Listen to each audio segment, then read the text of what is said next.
함께 말씀 보겠습니다. 우리 함께 보실 말씀은 느헤미야 6장 14절에서 16절까지 말씀입니다.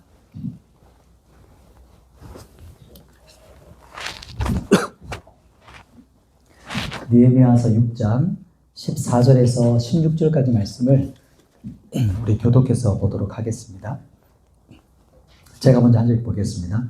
내 하나님이여, 도비야와 산발랏과 여선지자 노아다와 그 남은 선지자들 곧 나를 두렵게 하고자 한 자들의 소행을 기억하옵소서 하였노라.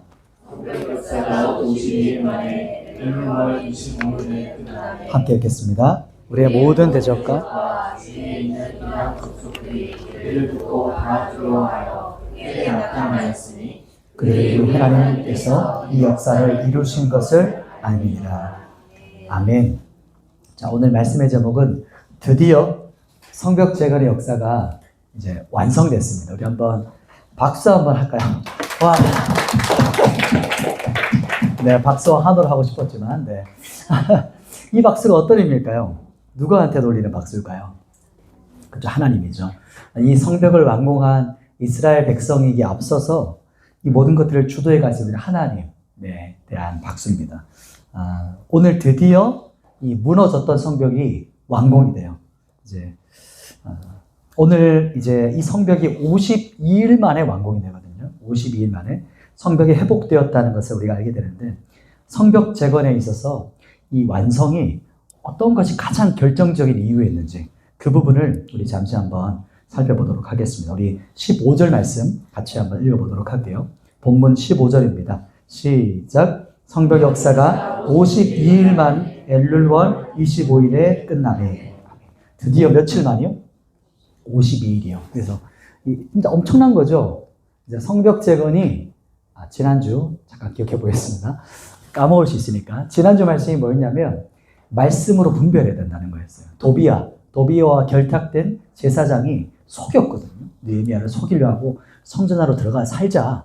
너 죽을 수도 있어.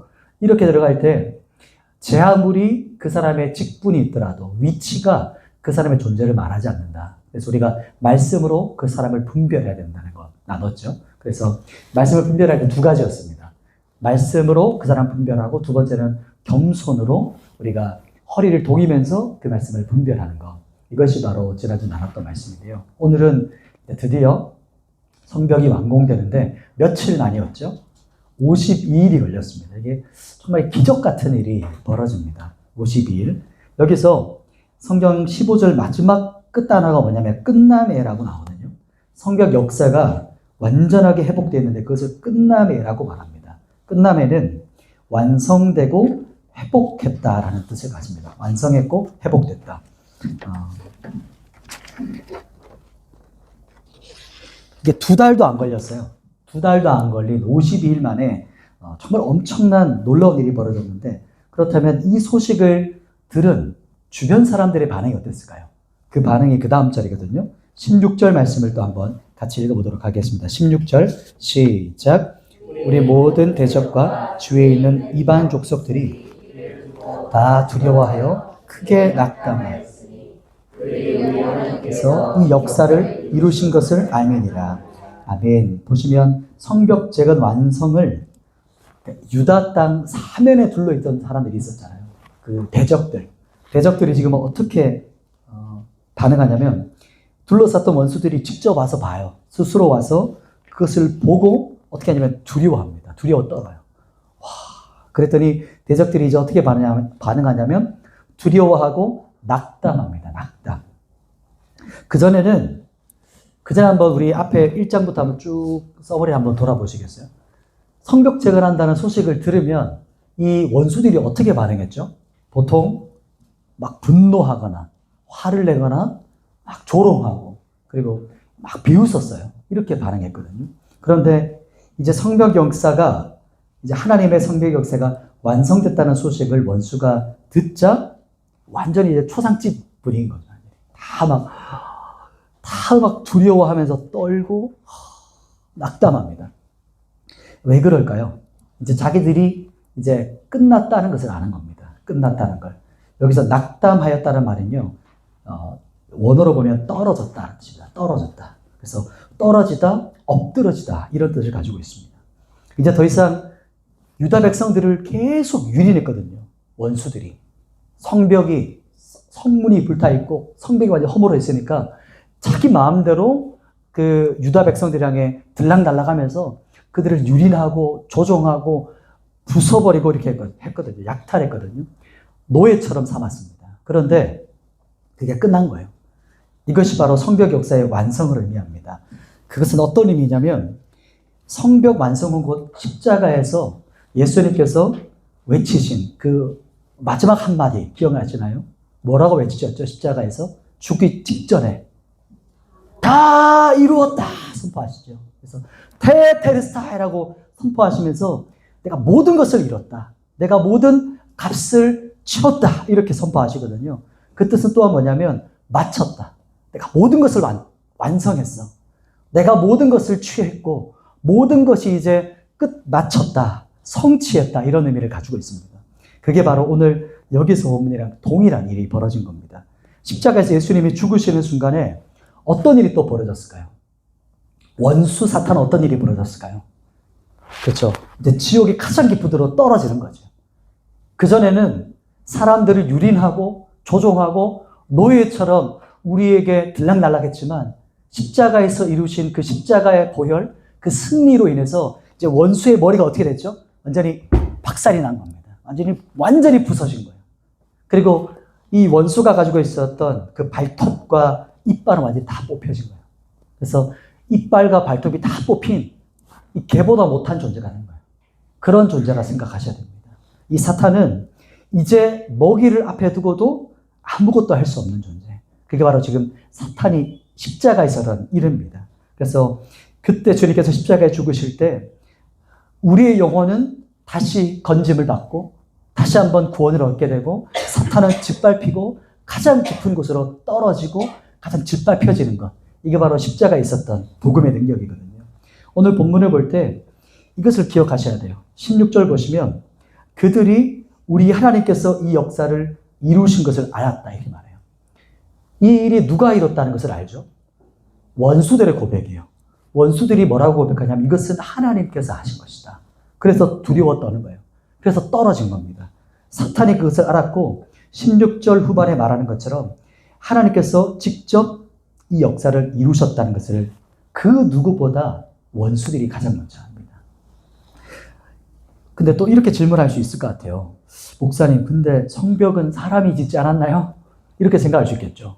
돌을 하나님이 지을 수는 없잖아요. 이렇게 생각할 수 있겠죠. 그 말도 맞습니다. 벽돌을 짊어서 날라서 이렇게 차곡차곡 쌓잖아요. 성벽을 지을 때. 그렇게 쌓아 올린 것은 느헤미야와 백성들이었습니다. 그런데 왜 성경은 이 성벽 완공을 느헤미야와 백성들이 했다 이렇게 말하지 않는 걸까요? 성경은 왜 그렇게 말할까요? 성경에서는 하나님께서 이 역사를 이루셨다. 원수도 그것을 안다. 이렇게 말하거든요. 왜 그렇게 말했을까요? 그것이 오늘 마지막 이제 결론이고 핵심적인 부분인데요. 그 부분이 14절입니다. 우리 한번 14절로 한번 가보도록 하겠습니다.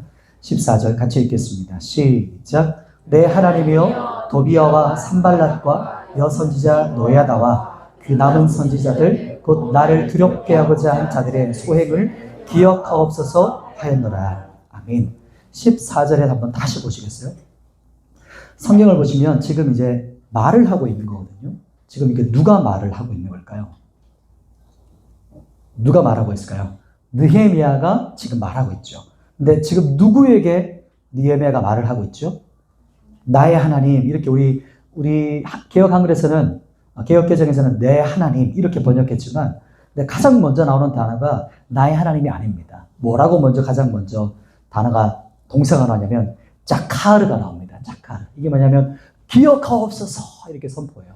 이게 기도하는데 뭐라고 기도하냐면 기억해 주십시오. 그리고 나의 하나님 이렇게 시작해요. 기억해 주십시오. 나의 하나님 이렇게 기도하며 시작하며 부르짖는 거예요. 무엇을 기억해 달라고 기도하고 있죠?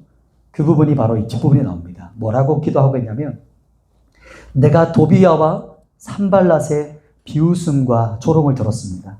그리고 거짓 여선지자 노야다와 거짓 선지자들 그 예언을 쏟아내서 나를 두렵게 하려고 했던 일을 주님 기억해 주십시오. 주님, 제가 당했던 모든 수모와 아픔과 위협과 고통을 기억해 주십시오. 이렇게 기도하고 있는 겁니다. 이것을 누구에게 호소하고 있죠? 우리 하나님, 나의 하나님께 고백하고 있습니다. 내가 가장 수치스럽고 고통스러웠을 때, 힘들었을 때 그 기억들을 하나님께 기억해 달라고 기도하고 있습니다. 그게 바로 이제 나의 하나님께 기도하고 있는 거죠. 이게 무슨 말일까요? 성벽 완성은 누가 이루었고 성취하셨다고 우리가 말을 했죠? 하나님이시죠, 하나님. 그럼 하나님께서 누구를 통해서 이 성벽 완성을 이루셨죠? 그렇죠. 느헤미야와 사람들을 통해서, 이스라엘 백성들을 통해서 이 성벽 재건을 완성하신 겁니다. 느헤미야와 유다 백성들이 그분의 통로가 된 거죠. 성벽 재건에. 그럼 본문을 구체적으로 말한다면 오늘 14절에서는 뭐라고 말하는 거냐면 느헤미야의 기도를 통해서 성벽 완성을 이루셨습니다. 이게 바로 하나님께서 느헤미야를 통해서 하신 일이에요. 우리가 다 같이 한번 따라해 봤으면 좋겠습니다. 한번 따라해 볼게요. 기도의 역사가 성벽의 역사이다. 한 번 더 고백할까요? 기도의 역사가 성벽의 역사이다. 이게 무슨 의미일까요? 느헤미야가 기도의 벽돌을 쌓아 올릴 때, 기도의 벽돌을 한 장씩 쌓아 올릴 때 하나님께서 성벽의 벽돌을 쌓아 올려가고 계셨다는 것 말합니다. 실제는 느헤미야가 3장부터 성벽을 쌓았죠. 우리가 눈으로 볼 때는. 우리가 실제 세상에서 봤을 때는 사람들이 다 하는 것처럼 보였어요. 그러나 눈에 보이지 않는 실체, 진정한 실체는 눈에 보이지 않는 것이 훨씬 더 중요하죠. 히브리서 말씀처럼 그렇죠. 그 의미가 뭐냐면 눈에 보이지 않는 기도를 통해서 이 성벽 재건이 한 장씩 한 장씩 쌓아 올려져 가고 있는 겁니다. 이게 바로 하나님은 기도를 통해서 하나님의 역사를 이루어 가십니다. 그래서 우리를 부르시는 거예요. 하나님은 지금도 전능하셔서 그냥 다 하실 수 있어요. 모든 걸 주님의 뜻대로 다 이루실 수가 있어요. 그러나 하나님은 우리를, 고린도전서 말씀에 우리를 하나님의 뭐로 부르셨을까요? 동역자로 부르셨습니다. 그러면 그게 동역자가 뭘까요? 너도 나처럼 힘 좀 써, 이걸까요? 하나님은 우리의 기도를 사용하세요. 눈에 보이지 않지만 눈에 보이지 않는 우리의 기도를 통해서 하나님은 실제 일을 이루어 가시는 분이시라는 겁니다. 오늘 이 말씀이 오늘 마지막 핵심입니다. 성벽 재건의 역사는 기도 역사를 말하는 겁니다. 오늘 말씀을 정리하겠습니다. 성도분들, 오늘 이 말씀이 동의가 되시고 이해가 되십니까? 우리가 세상 살아가다 보면, 이 땅에 땅을 밟다 보면 눈에 보이는 것만 믿어요. 그리고 점점 기도하면 안 하면 안 할수록 어떤 사람이 될까요? 눈에 보이는 것만 믿어요. 실제적인 것만 얘기해요. 이해가 되시죠? 이게 바로 기도가 없을 때, 하나님과 동역하지 못할 때 우리의 모습이 됩니다. 그러나 진짜 우리에게 믿음이 부어질 때, 하나님 나라에 대한 믿음이 부어질 때 우리 이제 눈이 열려지기 시작하는 거죠. 믿음의 눈이 열려지기 시작하는 거죠. 그래서 믿음의 분량이 넓혀지는 거고, 우리를 향하신 하나님의 기도의 분량을 부어주시는 거고, 또 각자 우리 한 사람 한 사람이 여러분들이 가지고 있는 기도의 분량이 있으신 겁니다. 여러분 개인을 향한, 또 가정들을 향한, 또 가문 혹은 교회, 또 한국교회, 또 세계 열방을 향한 어떤 영역들을 향한 우리에게 부담을 주시는, 나는 이걸 보면 부담이 느껴져. 다른 사람은 못 보는 나는 보여져. 그게 여러분에게 주신 기도의 역량인 거예요. 그게 우리에게 맡겨주신 소명인 겁니다. 그게 하나님께서 나를 동역자로 부르시는 손길이신 거죠. 그게 오늘 본문에서 우리가 캐치해야 되는 겁니다. 하나님은 또 이런 분이시죠. 우리의 고통과 어려움을 기억해 주시는 분입니다. 우리의 어려움과 고통을 하나님께 기억해 달라고 고백하잖아요. 그때 진짜 치유가 있어요. 사람에게 계속 내 이런 어려움이 있었어, 이런 고통이 있었어, 계속 말을 하면 할수록 일들이 어떻게 될까요?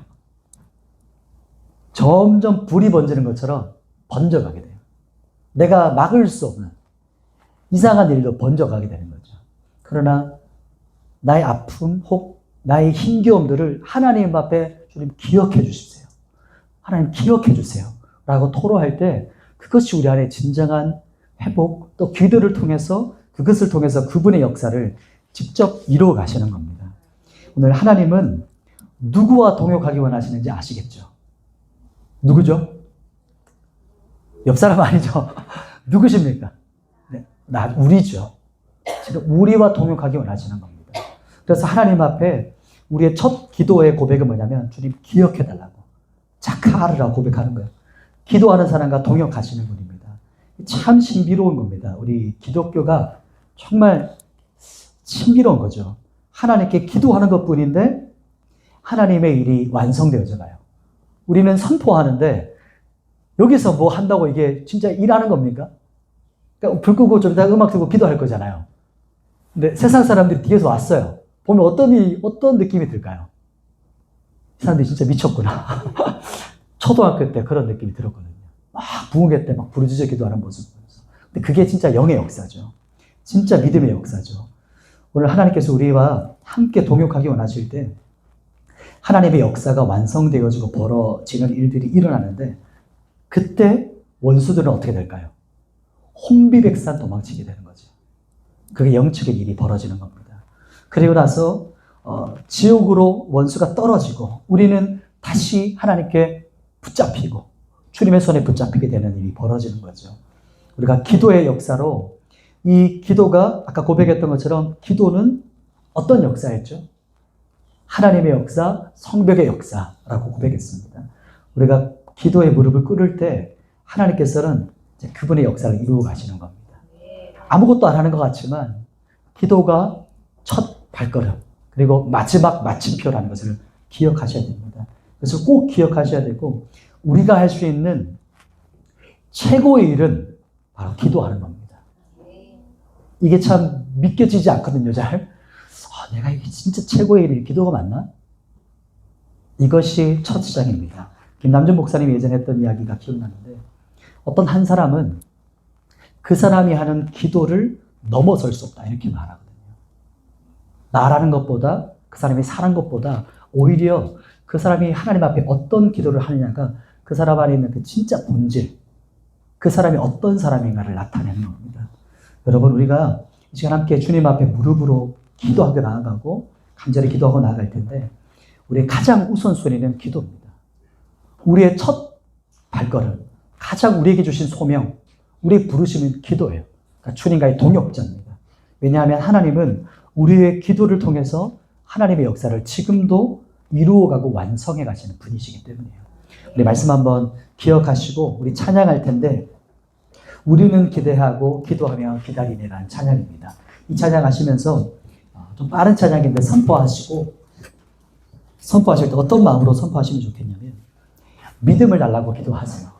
눈에 보이지 않지만 하나님이 이루실 일들을 제가 볼 수 있는 눈을 열어달라고 영적인 우리의 시각들이 열려지게 해달라고 이 땅의 전부가 아닌 것을 제가 기억하게 해달라고 그런 마음으로 우리 또 박수 치시고 우리의 마음을 일으키시고 같이 한번 기도하며 찬양하며 나아가겠습니다.